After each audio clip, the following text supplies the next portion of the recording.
ના યાર, મને તારા પર તો ભરોસો છે જ, બટ આઈ ડોન્ટ નો કે આવું મારી સાથે થાય છે કે શું. હું જે વ્યક્તિ સાથે ક્લોઝ થાવ ને, પછી એ વ્યક્તિ જ મારાથી દૂર થઈ જાય.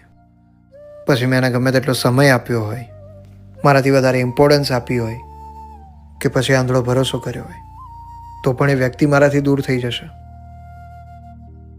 અને આ જ વાતમાં હું તારાથી ડરી રહ્યો છું, બિકોઝ મારી પાસે બસ એક તું જ એવી વ્યક્તિ છે જેને હું મારી દરેક વાતો, દરેક ફિલિંગ્સ હું શેર કરી શકું છું. અને આંધળો ભરોસો છે મને તારા ઉપર. તો બસ તું ક્યારે દૂર ન થતી મારાથી, કારણ કે મારી પાસે બસ એક તું જ છે.